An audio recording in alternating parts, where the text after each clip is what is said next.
Howdy, guys, and welcome to Cliff Notes, and welcome to night number 92 of the Overnight Feed recaps for Big Brother Season 25. Night 92.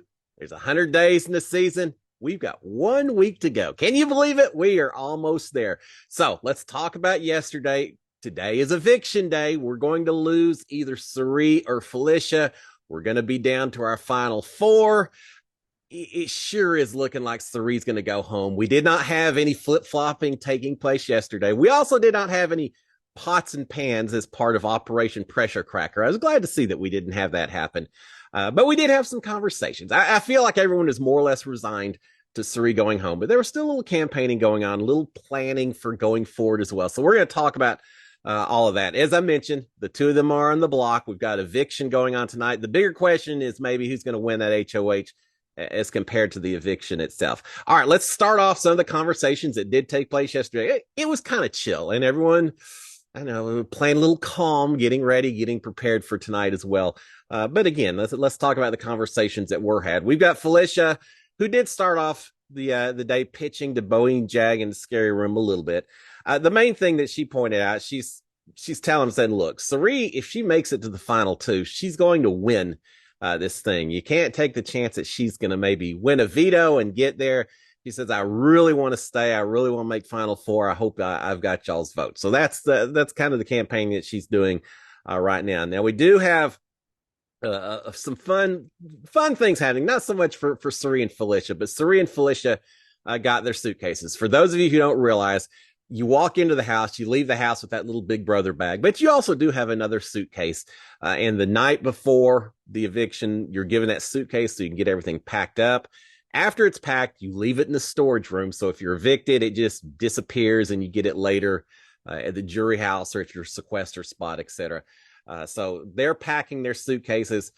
Cirie's got a lot to pack. She has a huge suitcase to start with, but she also has a lot of things to pack up, and it actually was quite fun watching her try to pack. They did it throughout the day. At one point, she's trying to get everything in there. She eventually is standing on she's sitting on the suitcase. Then she has Felicia standing on the suitcase. Between the two of them working it, they finally got the suitcase closed, and then she's got one end open, still trying to stuff more in. Then she realizes that her robe that she's worn for, what are we, on night 92? She's worn at least 93 nights, it seems like, and days as well. But her robe has to go as well. So she's actually going to try to string those through the handles or something. She's got a lot of stuff that she brought with her. You may not be able to tell because she wore the robe every single day, but she brought a lot of clothes. So it was actually kind of fun watching the two of them try to get that packed up because it wasn't easy. It'd be a competition all in itself, right? But they did have that take place. All right, what else? We've got they got their suitcases. Meanwhile, while they're trying to pack away, we've got Bowie Jane laying in bed in the scary bedroom, going over dates and events. There was a lot of studying that still took place. These house guests are just absolutely convinced there's going to be some kind of competition where you're counting every single item you can possibly have in the house. I think they got it all figured out, it seems like. So Bowie Jane is continuing to study on her own in a scary bedroom.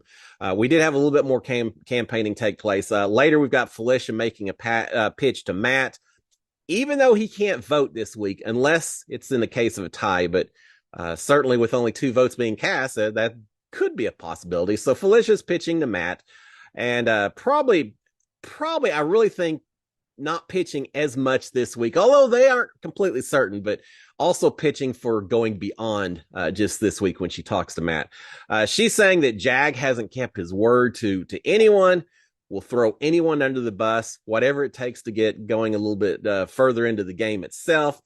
She's saying that the jury does talk, and they'll know who lied and who did what to whom. So in other words, she's trying to drive a little wedge between Matt and Jag, and that is very much a pitch not for this week, but for the week following. So she's basically saying you can't trust Jag, and on as well, we will be watching, Matt. Us who may make it to jury, we'll be watching. We'll know who lied to us. So just keep that in the back of your mind. Matt mentions one thing that I thought was pretty funny. He mentions that he's been watching on the camera because, he is up in the HOH room. that he's watching the camera. He's noticed that Jag follows Bowie Jane to the bathroom when she goes. He says she's like 4 seconds behind Bowie Jane.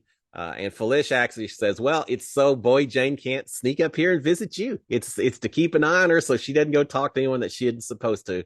So she's saying, just keep that in mind as well, Matt. What does that suggest to you, huh? So she has had a little conversation with Matt. And now Felicia's talking to Bowie Jane as well. Felicia's saying that she's gone this far, that she really wants to, that they've both gone this far that she really wants to work with Bowie Jane. She'd love to make it to the Final Four, work with Bowie Jane at that point as well. Bowie Jane is trying to kind of deflect. She's saying, we got to win first. We got to win first. Later, Bowie Jane tells this to Matt, and Jag says, she said this, and I said, we just have to win. And they're saying, oh, that's like a line from a movie. That's they're going to be talking about that line. All right.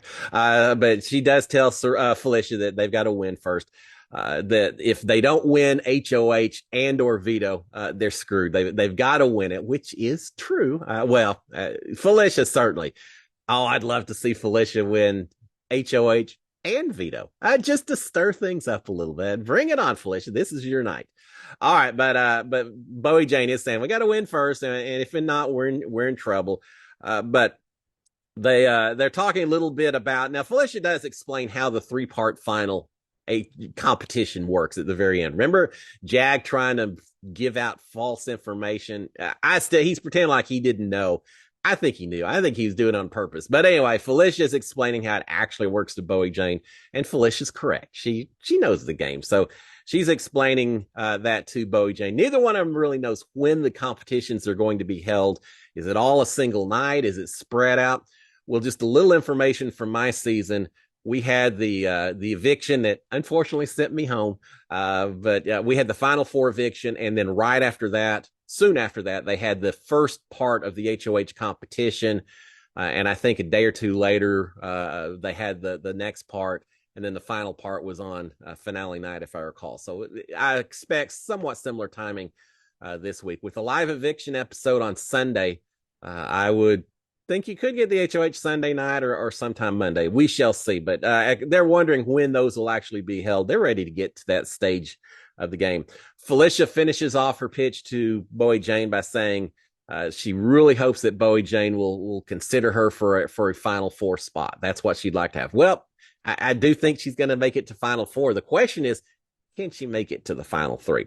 All right, we've got Matt and Cirie talking to one another. It's not just Felicia campaigning. Cirie's doing it as well. And I will say this, and I think I said this yesterday as well. Yeah, we started off today with Felicia throwing Cirie under the bus a little bit by saying Cirie would win the whole thing if she got to the end. But really, it's been a pretty clean, classy, above-board campaign from both of these ladies. Neither one is throwing out a lot of ammo, pointing a lot of fingers at each other. They're doing a pretty good job of just trying to maybe throw out a little seed here or there. And we've got that here with Matt and Cirie talking. Matt is telling Cirie that she probably ought to talk to Jag and Bowie Jane because they're going back and forth on the vote. Well, not really. It seems like they're pretty settled on it. Matt, I still think, would prefer to keep Cirie. So he's properly telling her, saying, you got to talk to Jag and Bowie Jane. But he's giving her a little bit more hope that maybe something could happen that I don't think's really there. But he is telling her that. He does tell her, says, look, if you can get one of the votes, if you can make it a tie, you don't have to worry from that point on. I'm going to break the tie to save you, Cirie. You just have to get that one vote. So he's mentioning that. Cirie is saying that Jag had told Cirie, I think yesterday, that she had his vote. Well, remember, Jag made this big deal that I didn't say I'd vote to save her. I just said she had my vote. Yeah, my vote to evict her. But Cirie is still counting on that. She's telling Matt that Jag said he had that I had his vote for tonight, and Matt is mentioning that Jag also told Felicia the same thing. So in other words, just because he told you that, don't put too much faith into it right now, Cirie. Right? So he is mentioning that. Now, remember, Felicia just got through saying that we know who's telling lies. We in the jury will know who did what, and we'll keep that in mind. All right, Cirie is saying that not only had Jag said that, but that Bowie had also said that that she had Suri also. I'm not sure that's necessarily the case either, but she's thinking there's a possibility she could have both of those votes. Suri is worried that she may be in trouble if Jag and Bowie Jane think that Suri is too close to Matt. She's saying, even us hanging around in here together, I just don't want them to see the two of us think we're too close, and therefore I'd be your ally, and therefore they got to get me gone because of that. So she is a little bit worried about the perception and what Bowie Jane and Jag may be thinking, even watching the two of them together. Suri is telling Matt that she'd love it if he could tell Jag that Felicia's planning to send out Jag if she wins HOH. So maybe they did throw each other under the bus a little bit yesterday. She said, "Yeah, tell Jack that Felicia, if she sticks around, she's gonna throw you under the bus." Well, so would Suri if she had the opportunity. Matt's mentioning that who wins HOH in this final 4 week doesn't really matter. He's correct. It gives you protection, but really it's who wins a veto that decides who the final 3 is actually going to be. But yeah, Suri saying, yeah, Felicia, if she wins HOH, she's coming after Jack. Yeah, well, of course she is. All right, I don't think that surprises anyone. There's limited targets at this point in time, right? All right, Suri did warn Matt not to leave Felicia alone with Bowie Jane too much. And this is where the conversation was about don't leave Felicia talking to Bowie Jane too much, and where they could talk and make some kind of agreements or something. And at the same time, this is when she mentions, and even them seeing us two together could create concerns as well. So we need to be careful. And with that, Matt says, all right, well, I'm out of here then. So he leaves at that point in time. All right, we've got Bowie talking to Matt and Jag. And she's telling the guys that she would not tell Felicia whether she had her vote or not. When Felicia asked, she just said, I'm trying to decide. Oh, I think she said, I can't tell you because of the spirit of the game. We're not supposed to say. I think you're allowed to say. I don't remember the rules saying I couldn't tell someone who I was going to vote for or against. We weren't supposed to say who we were putting up as an HOH. You could imply, you could infer, but you couldn't outright say the two of you are going up. But as far as votes, I don't think that's necessarily a rule. But Bowie Jane's saying that's the reason she used for not telling Felicia whether or not she had her vote. Now, remember, the overall game plan was to try to make her uncertain about whether she was going to stay or not. So she'd be stressed out and not as ready for competing tonight and all of that. I feel like in a lot of ways I've abandoned that position, but Bowie Jane of all 3 may be the one that's going to try to push it just a little bit, or she just doesn't want to tell Felicia. But anyway, so she said she has not said anything about that. Matt is saying that Suri had said that Felicia already feels like she's got votes secured in the jury if she was to make final 2. So again, Matt making his little last minute pitch to try to save Suri by saying, she already has people lined up. She thinks that would vote for her to win this over any of us if she makes it to the final 2. I don't think it's going to work, but Matt's trying at the end. All right, we've got Matt and Jag talking a little bit. Matt's wondering if there's any chance they could get Felicia to not maybe play so hard in the veto and the upcoming competitions. If they convince her that both of them are taking her to the final 2, that she's going to make it to the final 4, neither one wants to take Bowie Jane or one another, that they're going to take Felicia to the final 2. If they tell her that, will she then just lay off these last few competitions and let them win it, knowing that they'll just drag her to the end? No, there's no way Felicia at this point in time that Felicia isn't going to be gunning for each and every single competition that's out there. There's no way, Matt, but Matt's suggesting it, and Jag's not really entertaining it too much either. It could be, again, just a subtle way of Matt mentioning Felicia and final 2s together as a way to push maybe getting her out instead of Suri. I don't know, because Felicia's not going to do that. Matt does ask if Bowie Jade feels okay with them, the two of them, and her being a final 3, if that concerns her at all. And Jag saying, no, she's okay with that. She's fine.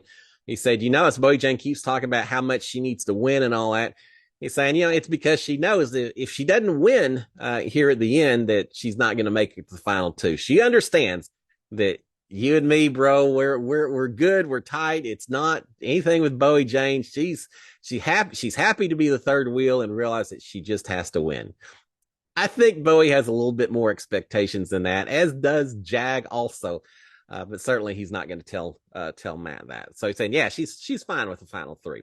All right, we've got a little bit earlier, food in the house. Felicia's been cooking all the food for everyone in this house. Some people more grateful than others for everything she's done from that standpoint. But earlier, Felicia had decided she wasn't going to cook food for those three anymore. She's done with cooking for those guys, given everything that's happened here lately.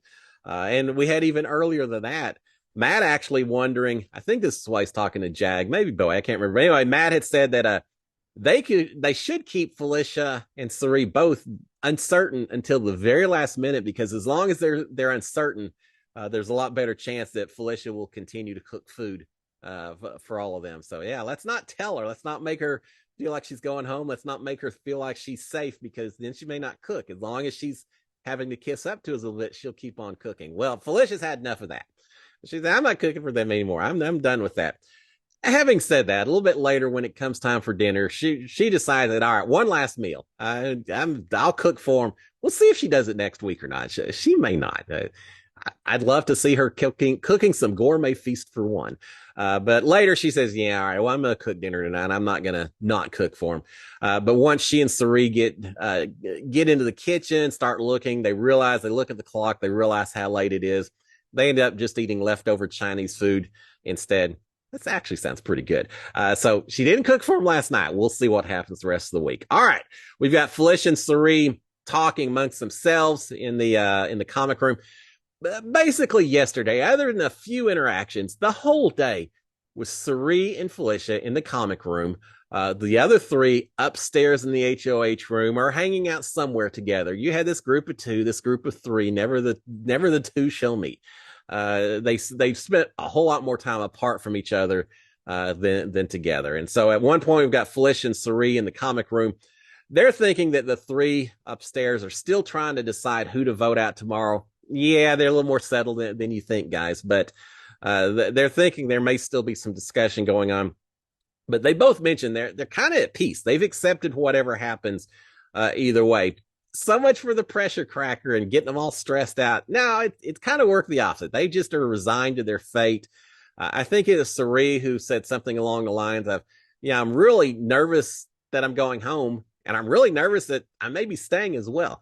Either way, if you go home, I keep saying go home. If you go to the jury house, then yeah, your game is over and all that, but you do catch your breath. You do get a bit of a relaxation, I suppose. I'd rather stay in the house, but you do get that.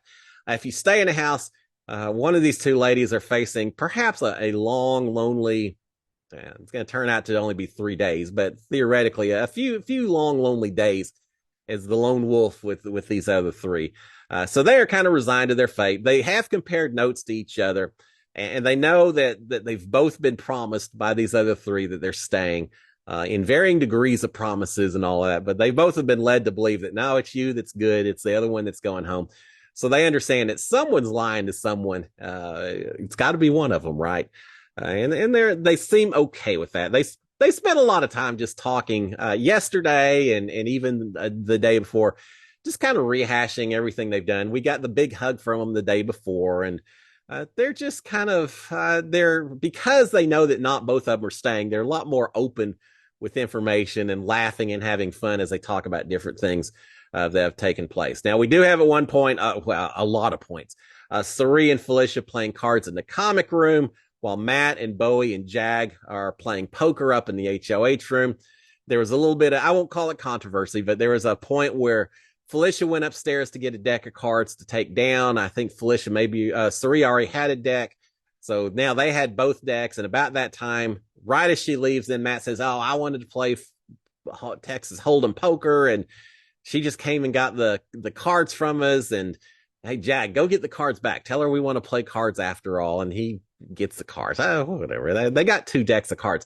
During my season, we only got 1 deck of cards, and we still didn't play a lot of cards together. It would have been funny this season if they only got 1, and if the production tried to force them to actually hang out together if they wanted to play cards. Now they got 2 decks, which just leads to these 2 groups staying divided the whole time. So eventually we've got 2 of them downstairs playing, 3 of them upstairs playing as well. We've got Felicia and Sari talking about the earlier season, a lot of things about what could we have done differently. lot of talk about that red blindside and everything. A lot of the house kind of seems like a lot of the narrative of this season started with Red being blindsided. He was on the block with Izzy, as I recall, and lines being drawn at that point in time. So they're talking a lot about coulda, shoulda, wouldas earlier in the season. Sari at one point says, all right, you're going to be laughing out of your chair, Felicia, when you watch this back and you see how much stuff they came to me that you had said. And Felicia said, what? She said, yeah. And she says, and I know you said it because it's stuff I only told you. And then they're coming back telling me you said it. Said you told a lot of stuff, and they're laughing about it. It's not accusatory. It's just them talking about that, them talking about watching the season back when they get out of the house as well. So they're talking about that a little bit, and again, just comparing notes about who said what and different things that happened throughout the season. All right, we've got a little bit later Matt and Jag on the balcony, kind of just looking over their domain, so to speak. I felt like that's what it was. It's like the Lion King sitting up on the top, just looking over and saying, I rule the land. Because they're sitting there at the top looking over everything and talk about what a great vantage point it is and all.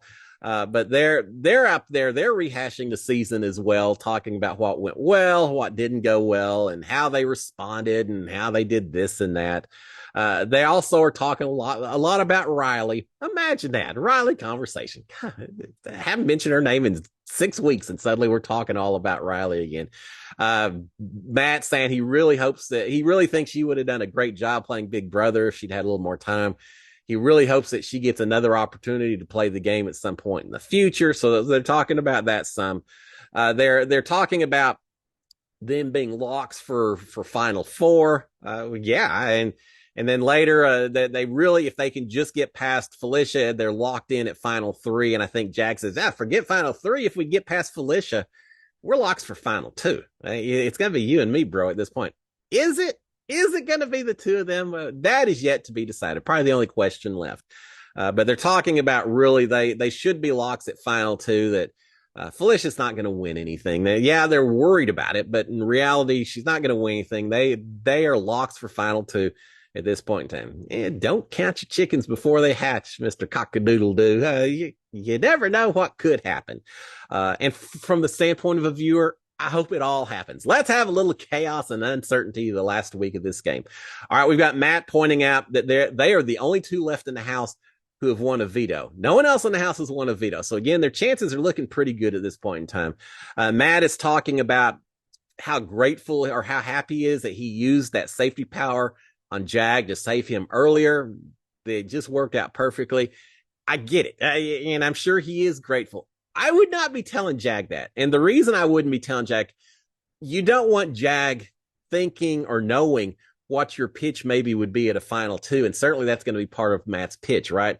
But I also, if I'm Matt, I don't want Jag thinking anything that there was ever a weakness with Jag, that there's ever a situation where Matt drug Jag forward in this game, because you really want to make sure that if it's Jag's decision, he takes you to the Final Two.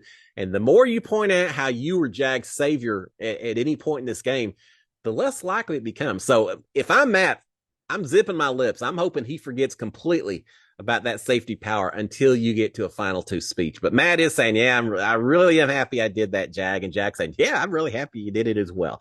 All right, we've got Jag also talking about their side. Remember, they call themselves the Mafia now, the Final Three, but now we've got Matt and Jag as the Minutemen. And they've got their, I don't know, what is it? Something like this. It's supposed to be an M sign, Mafia winning or something like that. Anyway, Jag is mentioning, says, it's pretty funny when we flash that little M sign, Bowie Jane thinks it's for Mafia, but really it's for Minutemen, and she doesn't even know it. So they're laughing about that a little bit. They're talking about their videos from home. They expect to get videos from home at Final Four. We didn't get them until Final Three, which meant I missed out. One of my greatest regrets is not getting my video from home. They filmed them. I got to watch it later. They just didn't show it while I was in the house. But they're thinking they'll get their videos from home once they make it to Final Four. Matt's excited, thinking that maybe his mom and Riley could be on that video together. It's been a long time since you've seen Riley. Don't build too much into it, Matt. But but he is hoping that Riley is in his video from home.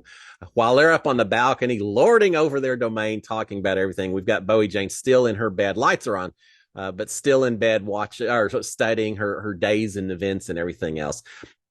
Eventually, we've got Matt heading to the HOH room while Jag heads downstairs to the scary room where Bowie Jane happens to be. So they start talking a little bit. Jag's talking about how they never gave anyone the chance to take a shot at them in this game and how incredible that is. Well, I think Jag forgot about that 10-0 eviction vote that would have sent him out the door if it wasn't for Matt saving him. But yeah, he forgot about that one. But other than that, they never gave anyone a chance to take a shot at them. And Bowie is saying that she told Suri that this game just didn't rocket science. In fact, at one point, they talked about wanting to get a shirt that says, I don't know, Mafia on the front and this ain't rocket science on the back. So Bowie Jane figuring this game's pretty easy to play. She made it to the very end. It's not rocket science. It's a lot harder than you think. I think Amira seemed pretty confident last season that she had the game well in hand. It didn't quite work out. There's still only one person that wins this game, Bowie Jane. But she's thinking it's not as hard a game as she thought it was going to be. All right, there's talk about tonight's HOH competition. Bowie is saying that she hadn't heard any noise in the backyard, and therefore she thinks it's got to be a pretty easy setup, probably a booth-type competition, maybe live on TV. We can hope. I kind of think it won't be, but perhaps. And maybe there's a better chance it could be a live competition since we do have the eviction episode on Sunday. So maybe that is a possibility. But she's saying that she's pretty sure it's going to be a booth type competition. Jag later agrees as well, and he points out, says, "Hey, you're the queen at the booth comps. You've beat Felicia in both of them, so that seems pretty good." And Bowie Jane saying, "Yeah, it's my time to win, absolutely." So they're talking about that. Bowie's talking about her belief that Julie can ask for a response 4 times. She says 4 times. I don't know that 4 is the limit. She just says Julie can ask 4 times and you won't get in trouble if you don't give an answer. Well, earlier, I think yesterday or day before yesterday, she had said something about there's no actual time limit in these games. So even if Julie keeps asking you for an answer when you're doing these booth type things, y'all seen, right? Julie said, "We need an answer. We need you, lock it in. We need an answer." She's saying no matter how much she asks you for that, you can take as long as you want. I'm not sure that's necessarily the case when it comes to live TV. And I'll say this as well. I do believe production's watching this, obviously, right? They got the cameras on her. I have a feeling someone in production is already making sure the people that handle the rules and the game itself are saying, all right, if she doesn't give you an answer after Julie asks 1 or 2 times, tell her she has no answer for this round. She loses the point. They're not going to let her sit there and try to run the game by taking too long. They're going to shut it down. And first time they do that and Bowie Jane isn't allowed to give an answer, I bet she's a little faster on the response. I bet she listens to Julie when she says that they need a response going forward. We'll see. All right, we've got Bowie talking about the fact that she has never sat in the eviction chairs, not even for fun. I get it. I wasn't going to give in to that kind of jinx. I'm not superstitious, but I wasn't sitting in those chairs, except when I had to when I was nominated, which is way too many times. But sat in them when I had to for production and all that. I avoided them like the plague the rest of the time. Bowie Jane's the same way. She's like, I've never sat in them because I've never been nominated. So just like Matt earlier, if I'm Bowie Jane, I am not mentioning that to Jag because it's a point that you'll make in your final 2 speech. And you just don't. Why point out something that you're going to use to try to advocate why you deserve the money instead of, I don't know, Jag if you sit next to you? I wouldn't have said a word, but she's mentioning that. Jag said, "I'll sit in. I don't care. I'm not going to give into that jinx." I did. All right. There's talk about watching the season back to see who played who. This is Bowie and Jag still talking. They're talking. A lot of people last night, yesterday, talked about watching the season back. This is an FYI. I've never watched my entire season. Just too stressful. The good and the bad. Just too much stress. I've seen an episode or 2, but not the whole thing. They're talking about that they're going to watch it back as well. Wondering what their edit's going to be. Jag is saying, yeah, they're probably going to edit me as just the boring guy in the house. He's thinking back to Zingbot when he was called, all the cars, the Jag Boar or whatever. So, yeah, he thinks that he's going to be portrayed as just the boring guy inside the house. But they are wondering about their edit a little bit as well. And then finally, we've got Jag and Bowie talking about the game and watching and everything else. Jag is saying that he can separate real life from the game, but Bowie is saying she can't do that. They're all one and the same for her. When they're all one and the same, I just feel it makes it tough to play this game. I picked Jag going in because he had said he was just in it to have fun. He could separate the game. He's still trying to do that, so props to him for that. But they're talking about when you're in that house, it is hard to separate the two because game is life. That's all you think about while you're in there. So Jag's trying to keep the two separate. Bowie Jane, not so much. And neither one of their responses really surprises me, so to speak. But they do talk about that. And then finally, Bowie Jane says she has to go to the bathroom before she goes to bed. So Jag follows right along beside her, not more than 4 seconds behind, just as Matt pointed out earlier. Stands outside while she's in the stall taking care of business. Then he goes to the bathroom as well. So was he worried that maybe she's going to head upstairs and talk to Matt? Maybe so. maybe he is really paying attention to the deal. And with that, everyone in bed by 1:30, 2 o'clock or so, Big Brother time. No pots and pans. So I'm glad they came to their senses and decided that wasn't the best look to do to keep Felicia awake. In fact, Felicia and Suri actually went to bed and the lights went out about 10 minutes earlier, 10 before 10. So earlier than they're supposed to. I guess that's a Big Brother production giving a last minute little goodbye gift to Felicia and Suri, just a little more sleep for the evening. So I'm sure they were appreciative of that. And there you have it, guys. So again, in summary, I still expect Suri to go home tonight. The big question is going to be who wins the HOH. Little bit of campaigning taking place, but I think everyone in the house knows what's going on. Everyone just chilling out, waiting to see what happens this evening. I'll be watching as well. I'm sure y'all will be also. And I will be back tomorrow to give you a recap of hopefully we'll know who won the HOH. We shall see. And once we know that, maybe we'll have some answers. Maybe we'll have chaos. If Felicia wins this, it could be an exciting night. Oh, yes, indeed. That will be a little bit of fun watching the other three throw each other under the bus. Would I be willing to make a bet that Felicia wins? No, not necessarily. But she has done okay if it is a booth competition. So we shall see. But until tomorrow, guys, or until tonight, y'all have a fantastic day. Enjoy tonight's eviction episode. I'll be back tomorrow morning to give you a recap. Until then, SKD 143. Cheers, my friends. Bye.